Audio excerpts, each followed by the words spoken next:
Buenos días, buenas tardes o buenas noches, depende de qué parte del mundo me estéis viendo. Bienvenidos una semana más aquí al canal del Mundo del Autismo. Y esta semana vamos a hablar, como veníamos adelantando ya la anterior semana, sobre las ecolalias en los trastornos del espectro autista. Así que comenzamos. Dentro vídeo. Bien, las ecolalias son las repeticiones de palabras o de frases que se han escuchado con anterioridad. Las ecolalias son muy normales, son bastante comunes, por así decirlo, mejor la palabra comunes, cuando en el desarrollo de los niños y niñas desde que son pequeñitos. Antes de empezar el lenguaje desarrollan las típicas ecolalias evolutivas, que son, como ya bien he dicho, pues repetición de frases o de palabras que han escuchado anterioridad, por ejemplo a sus padres o en la televisión, realmente en el ambiente en el que viven. Por supuesto, es importante decir que estas repeticiones, ellas las repiten, pero realmente no saben el significado. Ellos adquieren esa palabra, la repiten y aunque no saben cuál es la función ni qué significa, posteriormente sí van a adquirir el significado de esas palabras. ¿Cuál es el problema en los trastornos del espectro autista con estas ecolalias? Bien, el problema es que estas ecolalias, conforme el niño va adquiriendo el lenguaje o la niña va adquiriendo el lenguaje, desaparecen. En los trastornos del espectro autista no desaparecen, siguen estando ahí, posteriormente después de los 2 años. Hay muchos niños y niñas que son capaces de repetir, bueno, y personas con trastorno del espectro autista, hablo de niños y niñas porque estamos hablando de en el momento en el que se va a adquirir el lenguaje, desde pequeños. Y bueno, estas ecolalias desaparecen y no persisten, no suelen persistir más allá de los 2 años.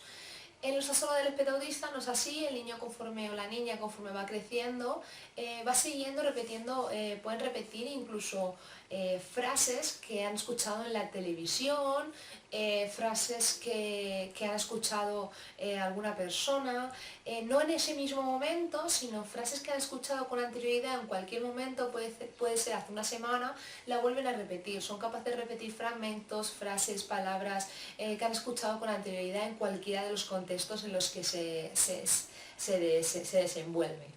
Es importante también destacar que existen 2 tipos de ecolalias. Tenemos la ecolalia evolutiva, la ecolalia comunicativa. La evolutiva es la que aparece en los niños antes del lenguaje, y cuando hablamos de los trastornos del espectro autista tenemos 2 tipos de ecolalia. La ecolalia comunicativa, que el fin es comunicar, el fin es comunicarse, pueden repetir palabras o frases que han escuchado con anterioridad, pero con el fin de comunicarse. ¿Vale? Por ejemplo, ¿quieres agua? Y diga no gracias, pero a lo mejor ese no gracias no es porque le ha salido el no gracias, sino porque es una frase, son 2 frases que ellos han escuchado con anterioridad y la repiten con el fin de comunicarse. Y luego también tenemos las ecolalias no comunicativas. Estas ecolalias no tienen un fin comunicativo, no son como las anteriores que el fin es comunicarse. Simplemente normalmente esas ecolalias aparecen para autorregularse, son muy comunes, o en momentos de ansiedad.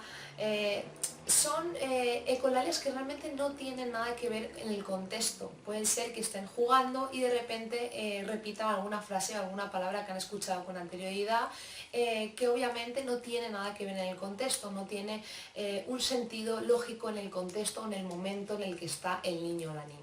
Bien, os preguntaréis, ¿las ecolalias suelen desaparecer en los trastornos del espectro autista cuando van adquiriendo el lenguaje? En muchas ocasiones sí pueden desaparecer, que son las ecolalias comunicativas, las que hemos dicho anteriormente, pero sí que pueden persistir las ecolalias no comunicativas, que son las que utilizan para autorregularse. Entonces sí pueden desaparecer, pero también es cierto que no tienen por qué hacerlo. En los niños que no tienen trastorno del espectro autista o niñas que no tienen trastorno del espectro autista, esas ecolalias cuando adquieren el lenguaje y adquieren una forma de comunicarse que es el habla, sí que desaparece.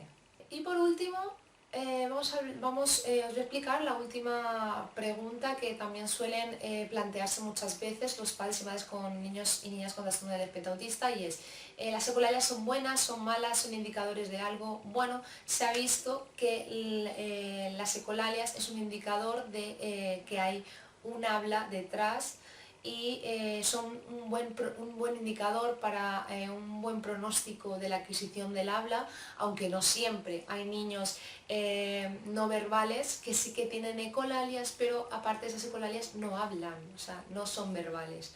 Pero bueno, es un buen indicador.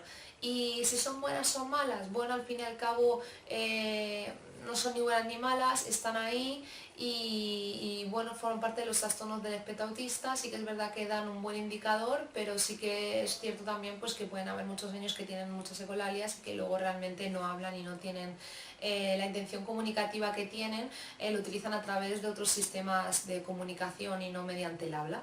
Hasta aquí el vídeo de hoy, espero que os haya gustado, creo que es muy interesante, creo que se desconoce esta parte de las ecolalias o el trastorno del espectro autista, no es tan sonada como puede ser, por ejemplo, los intereses restringidos o el escaso uso de la mirada como parte de los trastornos del espectro autista. Y bueno, quería, como hemos estado hablando estas últimas semanas, un poco del lenguaje, quería explicaros un poco este término y este concepto que también es muy habitual en los trastornos del espectro autista.